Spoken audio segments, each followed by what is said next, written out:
Jean-Marc Aboun Bazala qui est en contact permanent, on a Fachi, c'est son complice. Lui aussi, moi je pensais qu'il avait déjà arrêté la politique, puisqu'il avait dit Kabila qui a date pour quitter la politique. Est-ce qu'il a arrêté la politique? Martin Fayoulou était le plan pour bloquer Makambo à l'élection et remettre tout sur la table, c'est-à-dire aller à un dialogue. C'était ça le calcul, puisque les invalidés ont ce souci-là de se remettre en course. Il y avait le choix porté sur Fayoulou. N'avait rien d'aller vers les élections. Fayoulou n'est pas, on a évité Bazné à la race. À ça, on dit ça, on a évité. À 200% du bosso, on a très là, on a été bandana à Boiti, lobby. Congo France Congo. Balandi ya Congo France, boy manam na kati ya tranche na minoto solaka etali makambo politique ya mboka Congo, makambo to solaka toujours à tout le temps. Na repesa vraiment merci beaucoup na équipe technique qui a accompagné nga lelo na moni Alain BCBG na sima caméra, na montage na moni Christian Touré Kenzo. Merci beaucoup à mon patron Didi Pumba, merci na ma partenaire Nyoso invisible peu visible ya Congo France. Merci vraiment à ma maman Bibi Chonoka, merci à Gisèle Tati mère double moté ma prince Giclo winner nakata à Londres on a bakolo kanyaka, pourquoi pas à celui que j'appelle honorable qui t'a dit depuis Suisse nakata Belgique honorable bambote nayo lelo vraiment la zali na mwana mboka oboyebi bosenga kingae José Nsangu oyebi senga na yambelo papi Nsangu beki mango ke oluka na Radek, ça fait un bail tout le monde qui est vraiment lisusu tazo lobate yango lo vraiment to e aloba lelo ngala mwana mboka Radek to koyeba ko solola o etali vis-à-vis à maramboleka ki na conclave o ya Genève ndenge mwana mboka Vital Kamerhe Félix Tshisekedi ba retirer ba signature na bango torolobela pe makambo ba mouvement citoyen torolobela pe makambo ya processus électoral ezokende ndenge nini. Est-ce que électement pour na miezali to ezalité torokena 4e point na biso pe otokoshite nango ezali album to ki mingi bakomi lelo kolobela bakomi koyemba pona nini balandi lokolo à Radek parce que Radek ton ane koyemba tango wana mingi bazaki na ya kobata matin mishonoka lelo Radek lelo a formé ba jeune ebele ba komi pe ko dénoncer o ya mabe eza na kati ya mboka na biso yango lelo na koyeba ko sola na Radek. Bonjour Radek. Bonjour maman Nangai, bonjour bandeko so Bolanda biso Congo France chaîne mo munene. Pour ba chaîne ezebele mais ba chaîne eza Congo France. C'est bon.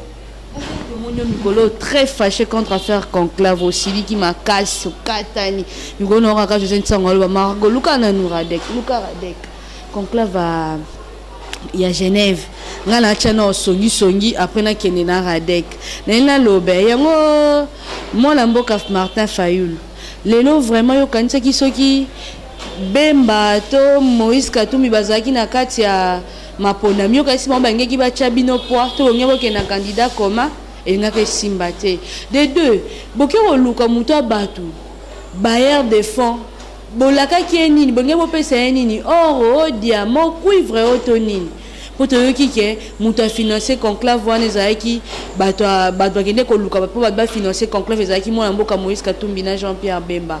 Est-ce que Jean-Pierre Bemba ti lola za na kanda IDPS parce que tu es bien été tant où azomona muloko a traître le roi François Mwamba o a travaillé na le loi comme pembenya Félix Tshisekedi des salé pasteur baté kinde kwango qui belle famille en François Mwamba na Félix Tshisekedi comme ka tant ka kombe comme na suka bandaka la kinde kwango qui belle famille ezala kité en tout cas ba opposant na biso beaucoup ça vraiment pas si mingi comme ko ça la soni mingi pour na soutenir ata opposition ya mboka Congo moi mboka Radek malobeza mboka.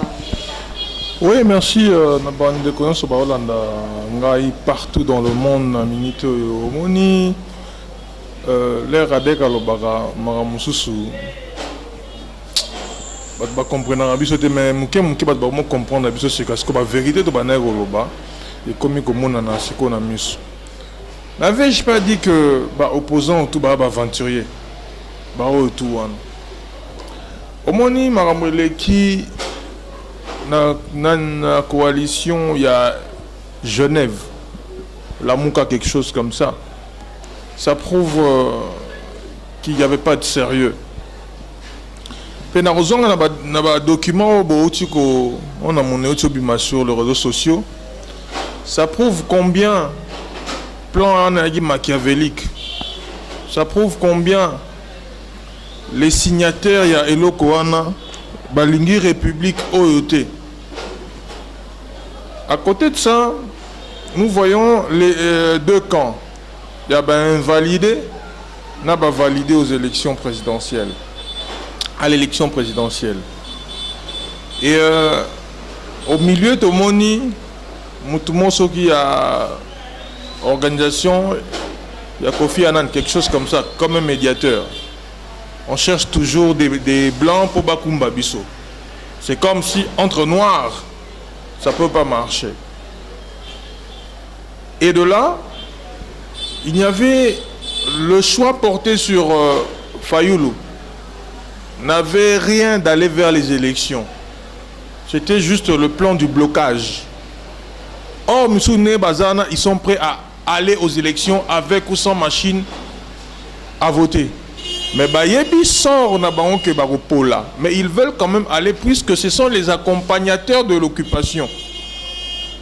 Toute leur carrière politique, toute leur vie dans l'opposition, ce n'était que pour accompagner l'occupation, accompagner la traîtrise, accompagner la chute du pays. Martin Fayoulou était le plan pour bloquer Makambo à l'élection et remettre tout sur la table, c'est-à-dire aller à un dialogue. C'était ça le calcul, puisque les invalidés ont ce souci-là de se remettre en course. Dialogue veut dire qu'Obande Marambébélé, accord ébélé fait. Entre autres, valider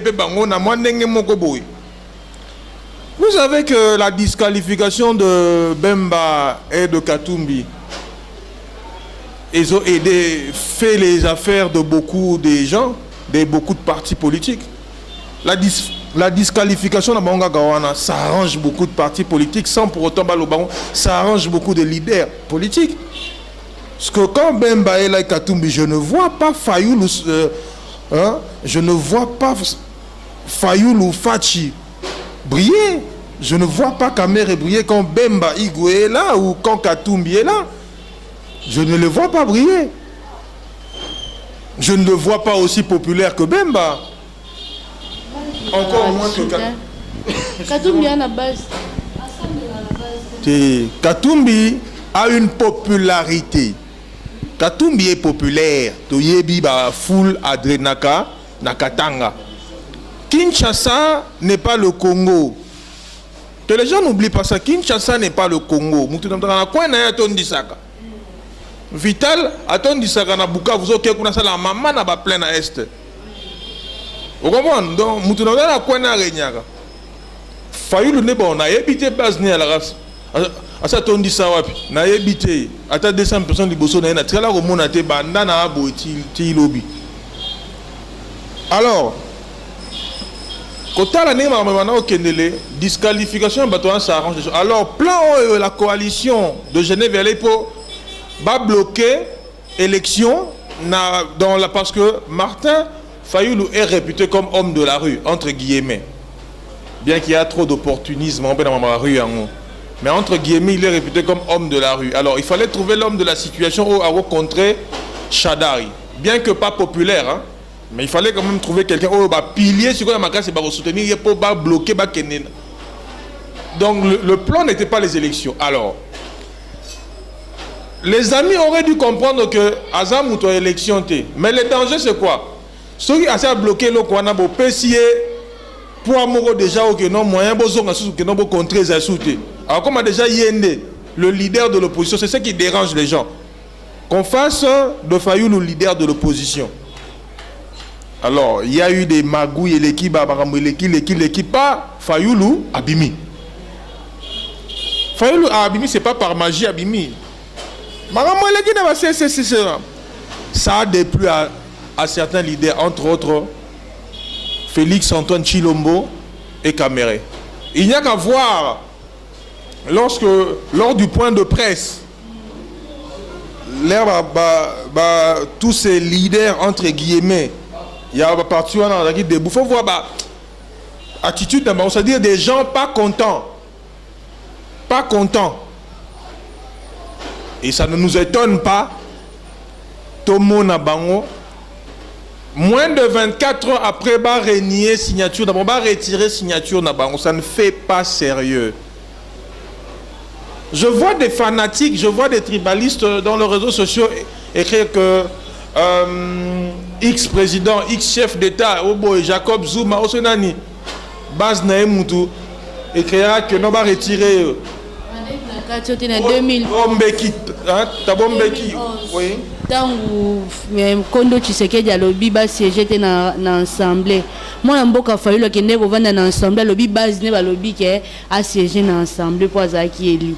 Siko zaka ndenge moko ndepe base pe ya UNC na IDPS baboyi. Bon, en parlant de Tshisekedi, Tshisekedi le père a bien dit, la masse ne réfléchit jamais.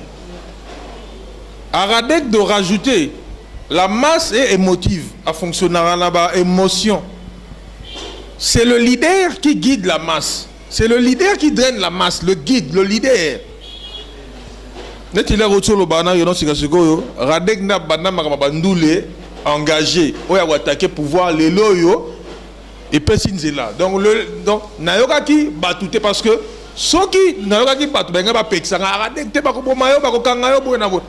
Dans la conviction personnelle, le guide suprême de Trasaki. Il y a aussi quand on parle de la masse, de quelle masse parle-t-on? De la masse manipulée, tribalisée, fanatisée au profit d'un individu, d'un leader politique, ou c'est la masse réfléchie, la masse consciente. Il y a un problème à côté. Excusez-moi, puisque au signé, les gens qui jeep nanda kuno ken aéroport ou yeba ki makamboke ko sala kuna Genève. Les gens mati avion kitio ken na salle là ba boto la ki bino ba téléphone de 13h à 3h du matin. Boyeba ki eloko bokene ko sala bozaki en communication na base. On va assurer que non entre choisir entre yo na caméra mon fois bima candidat comme même comme akuna bande ko bandu nouveau excuser nga de toyo ki biso tozali ki pete o ba bimo na mboka muzitu na Freddy Matungulu basande. Ça ce n'est pas la démocratie. La démocratie ne marche pas comme ça, il faut plier. Ceux qui ba kene kuna ba yeba que non ingé à la vote. Mais plie-toi. Attends injustice. Et ça même plus parce que pourquoi tu as signé? Et là, avant la vote ou quoi? Non, signer avant vote, c'était maman. Tout ça quand même intellectuel. Il y a un intellectuel qui fait aussi beau pessingaï. Il y a aussi si ok, qu'on remplir. Et c'est le maintenant qui doit dans le monde. Non, ça veut dire quoi? D'abord, il faut qu'on voit les documents et mis sur les réseaux sociaux. Ce sont les faux documents. Ah, c'est ça l'homme politique congolais, toujours médiocre. Abdoulaye Wade avait raison. Moi, dans ce registre, je veux juste dire que cette histoire de base est une farce. Kamere et Fachi sont des bouffons. Des vrais bouffons politiques. Comme parce que... Non, il faut savoir s'assumer.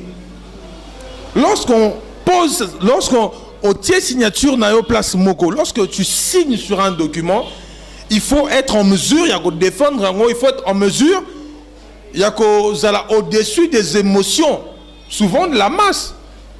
Vous pensez que Tshisekedi le père,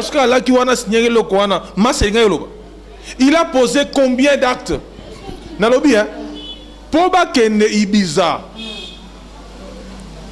Hôtel Raphaël, Venise, Monaco et machin, tout n'a pas base. C'est pour cela que l'autre monde bâti la Bible. Est-ce que tout n'a qui masse? Tout n'a qui base? Ah, le corps, il y a papa Tshisekedi des alliés dans le frigo. Est-ce que tout n'y base? Félix Abima, premier ministre. Il a posé question.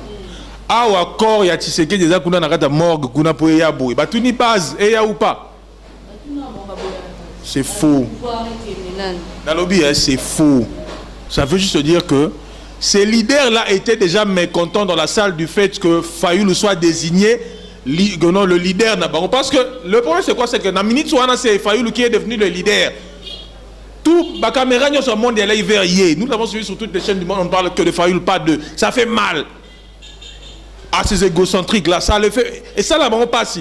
Ce sont des opportunistes, des calculateurs, des manipulateurs qui sont là pour manipuler le peuple congolais. Ce ne sont pas des opposants. On va le dire en quelle langue pour le peuple va comprendre. Botika fanatisme, botika tribalisme, botika kotere zangatina. On va le dire en quelle langue. L'air à côté avion, l'air à communauté, l'air à bazofandawana. L'air la fondation a confié dans les petits bonbons et le makamututu, si moi tu as que. Le secrétaire général Jean-Marc Kabound Oyo à Silika qui déjà depuis dimanche on enseigne il faut autour à la maîtrise à politique hein. Le nom la mboka Vital Kamerhe ba Pierre Lumbi ba outil quota majorité jamais au Vital Kamerhe bimisi moi code secret en plein air. Mais malgré qu'il fait partie de l'opposition, Pierre Lumbi qui chargé de conseiller sécurité chef de l'État. Jamais au gars qui bitumbo les gars la STZ mutuwasa la rango non. Donc nous demandons à l'IDPS il faut maîtriser Zala, respecter Ezala. Félix a été Azaki élu dans le Congrès. Donc Kabound, même si tu étais là quand tu sais qu'il était vivant, donc il faut y respecter Mouto Azali Kolonayo. Tu as fait ça, on a vu, Bossali mobilisation, on a pour démasquer Félix Azal a un pouvoir mon côté na kata IDPS. Donc vous nous avez démontré que non, il est faible devant l'IDPS, il ne peut pas dire un mot. C'est pour ça que nous disons que guerre na bino wana ya mike wana bozala ngo ya ba tribalisme na kata IDPS botikanan. Pour moi na mboka Bruno Mavungu ayaka mukongo bobo ya kae. Jacques Chabania e boko sele makambo lembo ya ba carte ya ba combattant. Aujourd'hui nous faisons partie maintenant l'époque de Kabound et Kabouya. Donc vous êtes là en train de déintoxiquer, bozo ko intoxiquer, boliga ko intoxiquer, poto kendara kaka na mabuzo ba otozo kende. Quand on a dit que non on a choisi Fayulu Kabound en plein message avant qu'il peut ça na base na kuna na base na mwa IDPS na lingua là, il dit ça normalement ba braquer la caméra, il dit que na peki ça qui a kende te pour la lingara UNCT na lingara MLCT. Donc toye ba non politique en autant on dit quand tu es combattant, il faut combattre intellectuel pas zali, combattant pe ya zododo pas zali. Il faut mieux parce que ça combattant intellectuel, to combattant zododo. Bon, ngai na ba juste de farce wana oyo zo benga Joanne Leki. Jean-Marc Kabound Bazala qui est en contact permanent, on a Fachi, c'est son complice. Lui aussi, moi je pensais qu'il avait déjà arrêté la politique, puisqu'il avait dit Kabila qui a date pour quitter la politique. Est-ce qu'il a arrêté la politique? Confisquer son passeport. Confisquer le passeport, c'est différent d'arrêter la politique. Est-ce qu'il a arrêté la politique? Ce sont des gens habitués à ne pas tenir parole. Lorsqu'on ne tient pas sa parole, c'est normal qu'on ne respecte pas la signature. Fait autant pour Félix. Alors, que Kabila va marcher sur mon corps, il est toujours là. Kabila n'a pas marché sur son corps. Au contraire, il veut aller avec Kabila aux élections, avec Chadari. Mais Chadari, c'est Kabila.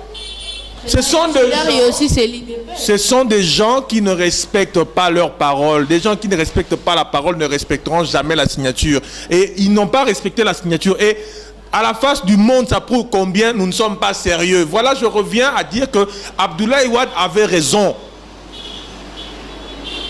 Homme politique congolais, donc à ça vraiment médiocre. Opposition comme majorité. Peuple congolais, ne croyez en personne. La solution, c'est nous, le peuple. Yonanga Tozolanda, c'est nous qui sommes la solution pour cette république. Mais nous sommes confrontés à quel problème? À des fanatiques. À des tribalistes, à des gens des passionnés débattent. Les gens qui pensent que parce que c'est mon frère, parce que c'est mon ami, parce que c'est mon cousin, parce que ngana longwa na étape wana ya fanatisme et tribalisme. Moi j'ai une vision. Ce que je pense et ce que je dis. Et souvent sans diplomatie, il faut que les choses changent. Parce que au Congo, il faut que la moi diplomatie, wane longa ya babuzo, baba diplomatie de façade. Qui ne savait pas que l'UDPS n'a envié que le poste Wanal, fonction Wana, là où se trouve Martin Fayulu. Liba les bébés na seconde. J'ai vu Nengenini Batuya Kamere na Fayulu qui sont en face. Je suis revenu de l'enseignement. Tu sais parler? Donc bandi guerre ba mabanga. Balongwe la politique ba komi ya mabanga. Pourquoi tout ça? Et puis, lorsque vous parlez de base, non, les enfants n'ont rien à faire. Les enfants n'ont rien à faire dans le débat. Ils ne peuvent qu'être contents ou pas. C'est quand même leur papa. On ne peut pas faire entrer la vie privée. Non, moi, caméra, na longoli signature, parce que Amida, qui mangaï, non, ce sont des fake news. Pour entrer dans ma logique, c'est-à-dire, Fayoulou, na Fatiba Agira Moutoumoro. Tani en rien pour la jalousie. Tu penses que Baroyo Kanasous? Qui a trahi qui? Il y a ma trahison. Non, on dit la vérité qu'il y a la trahison, mais Nani Aini Mouninga. Mais c'est clair. Moutou a eu pouvoir. Alors il n'a pas pouvoir. Moutou on est à Kansaka qui a pouvoir ajouter Moudaroïna. Nani a quoi il piège à Moïse Nabemba? Bon, tout ça on a pour dire que il y a piège parce qu'ils ont signé. Bah, tu sais pas où Moundou qui a la tête. Non. Mais alors. Mais qui ne sait pas que M. Katumbi, c'est le bailleur numéro 1 de l'UDPS. Après ça, combien à la pèse à la tête? Bah, j'invente, voilà, c'était qui? Maman Belé, les gars, c'est qui? Qui a fait de Félix Tshilombo quelqu'un aujourd'hui? C'est l'argent de Katumbi, tout le monde le sait, c'est pas un secret. Là, on a Zonga Siko, là-bas, Ibiza, Venise, Hôtel Raphaël, pourquoi tu n'as pas base? Et Zala qui jeune à Bango, c'était préparé. Ce qui est simité, n'a désavoué, Bango n'a retiré signature. L'histoire ne fait que se répéter. Même son père a fait ça. Mais les gens ne doivent pas trouver les excuses ailleurs. Parce que tel a fait, parce que De Gaulle a fait, parce que... Non. Le contexte est tout autre. Voilà pourquoi nous sommes butés à des fanatiques, à des tribalistes. Moi, je ne vois pas... Tu sais, il y a des gens sur les réseaux sociaux. Ata Moutouana Salima Belelo. Ata Bomi. Lorsque Félix Antoine Tshilombo est allé voir Museveni, est-ce que Batou n'a pas base? Il est venu s'il n'a rien dit. Est-ce que Batou n'a pas base? Mais moi, j'aurais au moins aimé. Hein, l'air au signé Moukana, l'air au moni que la rue n'a pas militant dans au Tina qui va créer trouble. L'air va créer action. Il faudrait que moi, la TV, au Sénat, pardon. Au Sénat, pardon. Ça veut dire qu'il y a un plan, il y a un monté, il y a un caméra. En plus, ce qui me dit qu'il y a bien programmé, c'est-à-dire, aux 8 chombo, téléphone, ils sont le second à 8, à Tindi, une caméra, à cette caméra, aux Zoloba. Dans le théâtre, on prend le peuple congolais pour des imbéciles. Des caméramans comme François Mwamba. On prend le Congolais pour des imbéciles. Tu comme un imbécile. On peut nous manipuler, comme chosifier, comme théâtre. Il faut que les gens se réveillent. 36 années de résistance, de lutte d'opposition, sur du pouvoir, il faut se poser la question, qu'est-ce qui se passe réellement? Il faut se poser la question, qu'est-ce qui se passe? Et la question que je suis en train de me poser, on dira que la constitution est différente d'un accord. Mais nous, c'est à la signer. Il faut qu'on respecte. On reconnaît l'homme par sa signature. Excusez. Ce qui Kabila, pour la troisième, on a une base, il n'y a pas de base. Il n'y a pas de base. Même président de la République, il a une base. Pour Akomana, il a fallu une base déportée. De vous à moi.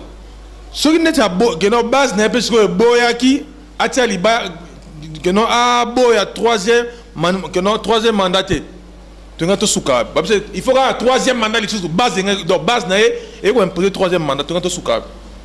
Ce sont ceux mêmes-là qui ont retiré la signature parce que base et boy ne ben pas le maliboso.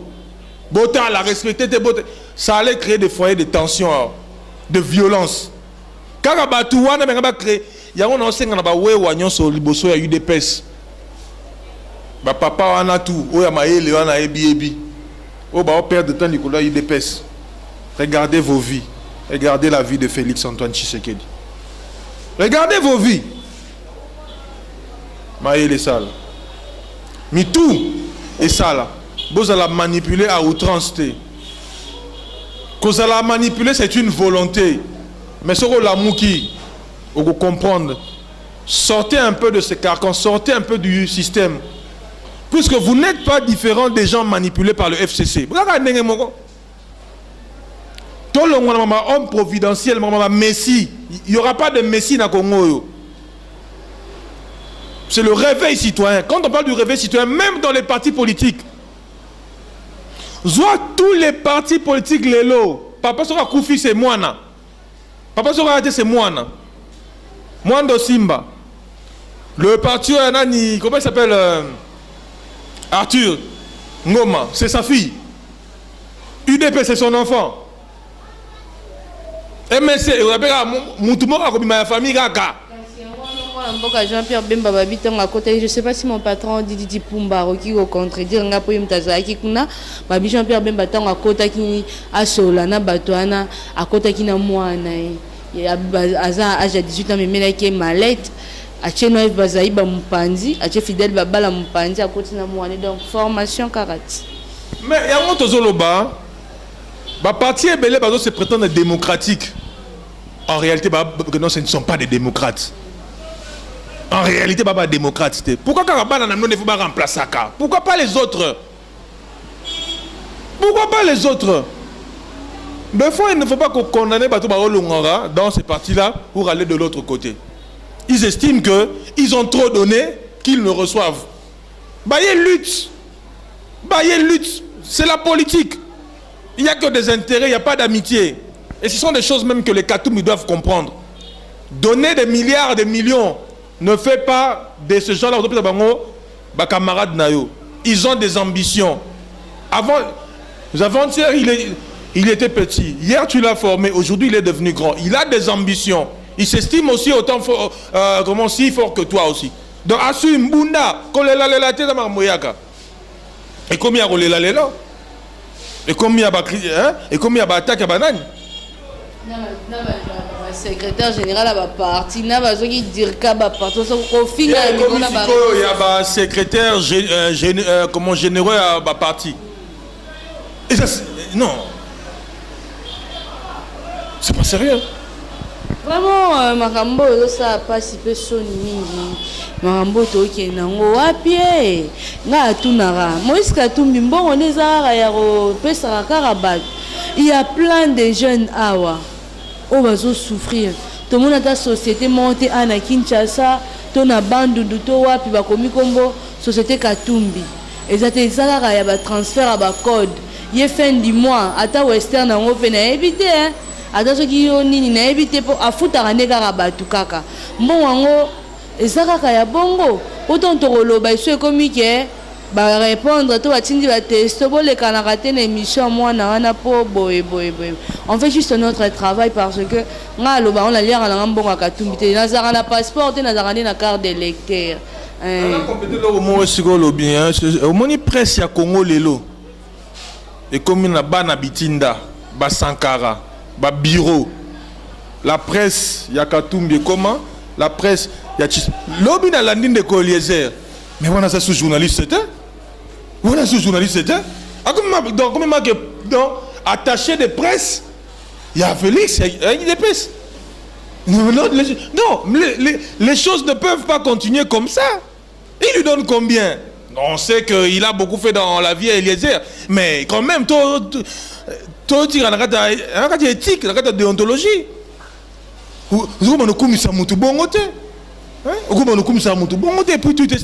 tu t'estimes que tu es journaliste après que non, tu es dans la maison. Non. J'ai suivi le débat hier, comment Rapitamba hier. Je ne sais pas Molière, mais j'étais déçu. Franchement, on a été déçu. Il y a un dit mon boy, viens Molière, viens Niaou. Bien qu'il y a tendance, mais lorsqu'il fait son travail, au sentiment impartial. Attends, la tendance n'a mon boy.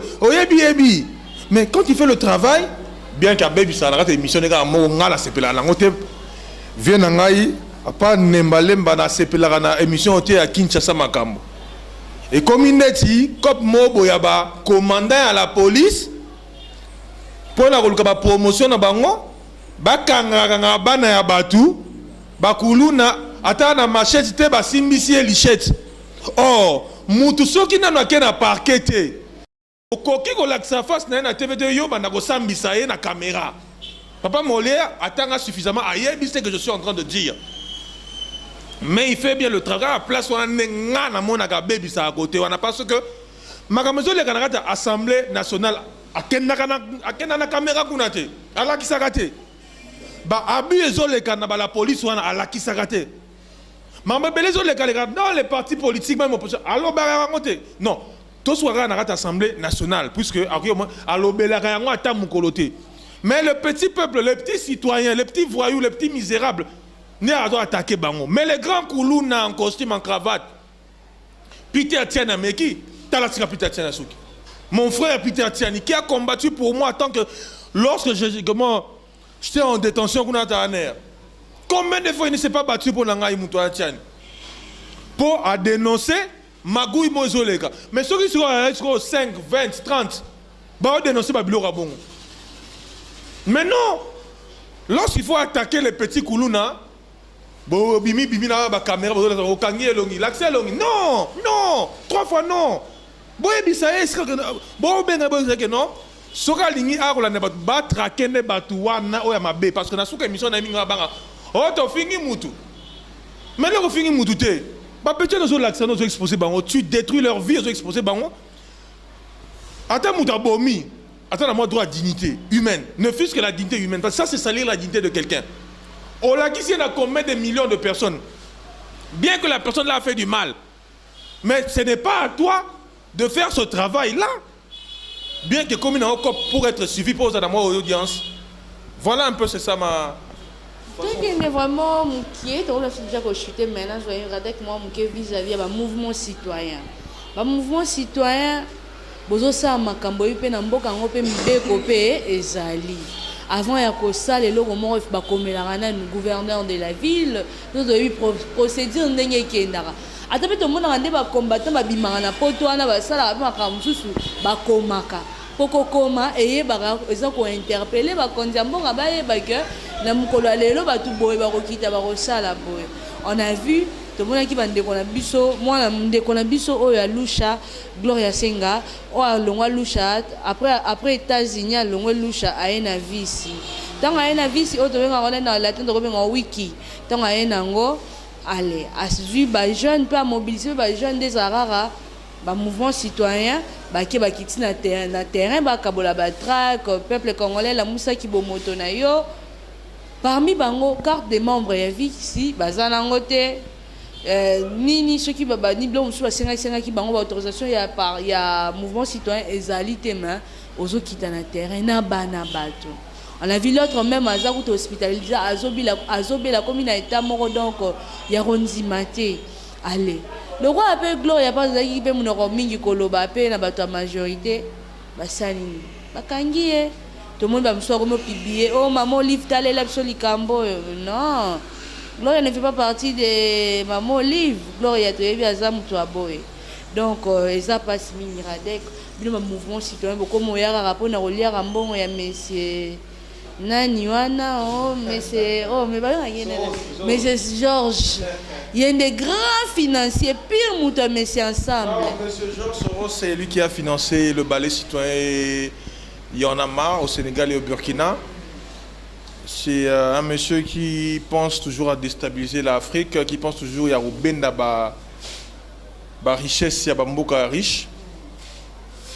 Parlant de cette fille-là, il faut se poser la question, où est-ce qu'elle trouve les titres de voyage? Comment elle fait pour être reçue dans des grands salons? Qui paye logement naé, qui paye voilà, son séjour. Donc voyage comme le Pamba. Mouvement citoyen de business, Jacob. Surtout Bambiaka na biso, ba leader ba mouvement citoyen. Surtout bité la ngotolo. To beta mon côté mais tolo o ba ebi to boyade. Oui, par contre, taxation de agent de l'ANER pourquoi? Pour tolo ba vérité. Tant que la misère est dans ma casse, parmi au milieu de jeunes, puiser toujours, l'homme blanc viendra puiser toujours des épouvantails, des pantins, dans ces gens misérables-là. Et on vous fera croire que ce sont des gens indignés, or que c'est eux qui jouent leurs cartes. Moutamayele, moni activisme est pièce de théâtre. Moutamayele azomona zoba azomona juste le pantin. Les inconscients ne voient que les pantins. Mais Moutamayele azomona la main le oyezo ningisa pantin wana. Tireur de ficelles. La plupart de nos amis activistes inconscients, ce sont des acteurs où ils jouer jeunes à film, où ils comprendre des jeux à côté. Gloria vient d'une misère terrible. Elle sait quand elle venait chez moi en 2015, en 2016 aussi. Là, on a cours. Il y a Marie-Joël et Simona Ben José. Ils se sont épanouis parce qu'ils vont comprendre le système de jeu.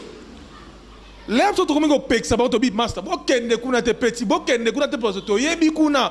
L'herbe sont au longwe dans bajet au télémeli bango va comprendre que non, ce sont des nègres têtus.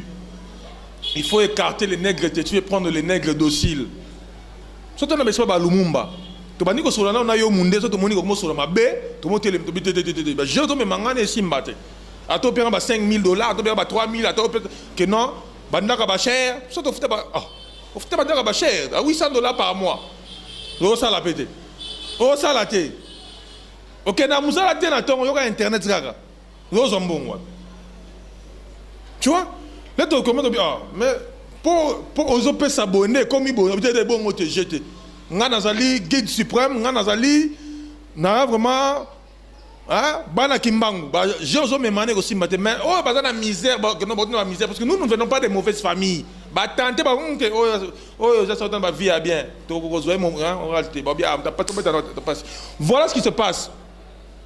Si ko bozu bana ya batu puisque le jeu là c'est purement Gloria. Azui bana ya batu ba yeba ki jeu te ba yeba ki film te ba yebi comédie on a te ba yebi théâtre te. Ba yebi Gloria au poto comment voici pas pamba. C'est le mobile à utiliser pour avoir partir à benda aux États-Unis, aux France, aux Tsouki à Tamori Schengen token jewana. Bala bat ba roya aller beko. Beko maman na kati. Pour que ce bien ba on se va casser nini que non, ndenge jouer comme non que non moi ba sini ba kango moi 2 jours 3 jours, tout yori makumba.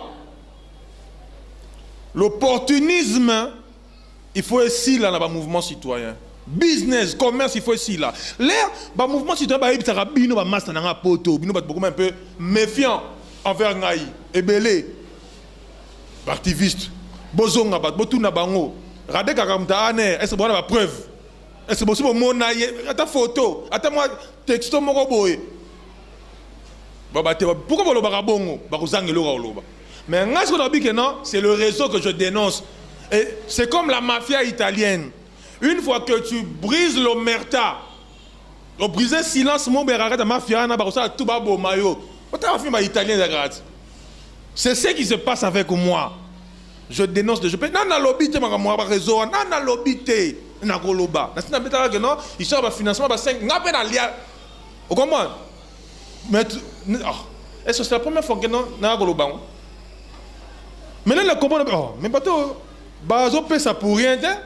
Et ça donne dans la télé mais les n'a pas zabino ba bureau politique avec bela ambassade de blocage ngapone ba bureau politique bela ambassade des arabes pourquoi bloquer ngai mais bango bloquer bango te pourquoi entre autres Oren Credzo ambassade à States yenne mutu ba Gloria o na ba Gloria que non radeka bandi ko poata pas maman bloquer a combien là ba bloquer pourquoi tu fais ça pas bloquer Tilelo. Ba diaboliser l'ambassade, ba diaboliser tina ba master nanga mususu. Ba na ba keba. Ba ya boke ba bozo jouer jeu. Boyebi eloko bozo jouer te. Mikoso ba kangio. Ti soki mugoni ezo e bana susu te. Botika opportunisme bobunda le bon combat oya kimba oya mabele ma mfumu kimba to bundela ne bitumba ya mboka na biso. Vraiment merci beaucoup Radek de ko de so rechanter ngalina lobaka ka likambo ya album to comme sikoyo na niveau Neto baki ale mama Olive talela biso likambo yo talela biso mama Olive talela biso Hippolyta Bomimboke. Bogolé la bien Zobima dans exactement 10 jours. To aussi sa clip Lobby. C'est vrai que tout ça normalement le Lomambula, moi nini.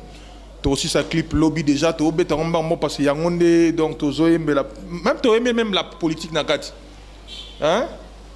Opposition, majorité, ba jeune na bango peuple ndé bazozo ba yobolali pongia ba bébé bilanga politicien des peuples bazole sa mabumu na bango ya basi na bana na bango na poto. Tu vois? Donc batuba na bango calme. Merci mingi na Diego Musique na Paris. Bogole la bien zoya kuna nenga billet de coup et tekami qu'on négocie comme toujours renforcer comment promotion bientôt sur toutes les chaînes. Radek Supreme is back. Merci Mingna Lumière Service Jack Mwinda. Lumière Service Jack Mwinda. Nakatia Pana Manarata Paris. Mon frère. Maximum de soutien à ton frère Radek Suprême. La maison CV Décor Narata Genève. Donc Tobo Sanité vraiment CV Décor. Ndekonangai Barabas Kavmaga Narata Paris. Bastaf Nanga tout à Bruxelles. Bastaf Nanga tout à Paris. Bastaf Nanga tout à Londres. Bah autour vraiment bolinganga Radek Suprême azoya dans 10 jours todo bête sous le ndengo lobaki guide suprême après sanzela lelo bomoyo ka hein ba artiste belé ba komoyemba ba komoyemba politique. Donc je crois qu'on a fait le travail, on a combattu le bon combat. Rôle mission bo pesa ngai poto Europe partout, Amérique, Afrique, Congo, n'a travaillé musicien congolais et comme Simba n'a kofi olomide pe a comme kolanda ligne hein. Bah ouais, bah côté la députation, donc bah Lexus légal, bah côté députation, donc on a donné le chemin de la musique politique et voilà, on est là, on est ensemble. En tout cas, mission accomplie. Plus 243 81 42 45 186 WhatsApp. Radek Suprême officiel, page Facebook www.radeksupreme.org, c'est mon site officiel. Merci beaucoup Balandia Congo France, on appelle ici merci beaucoup à mon vieux, c'est les Dibois, Babi Papa na Eden, Kuna na Kata Mboka Hollande, Bambo Tenayo. Merci à Pichu Zola de Lausanne, de Kwakoko Zola, Bambo Tenabino, à maman Bibi Shnoka Michonoka, ingénieur Jacques Kikita Chanteur, il y a maman Chantal Kikita, Babi, maman Bénédicte Destar, il y a évangéliste Pacheco Kouitila, BVVM, la maman de la princesse Shekina depuis Paris, Babi, Lekabata, Bédikel, le préfet de Toulouse, honorable Kita dit depuis Suisse, Bambo Tenayo. Merci beaucoup à Berkamasala Nakata Florence, Bambo Tebele par Alain BCBG, Babi Mouna, Christian Touré Kenzo, famille Congo France, Mobimba, à mon partant de Didi Pumbanga, la Binotokuta Nimbala Sima. Ciao. Congo France Congo.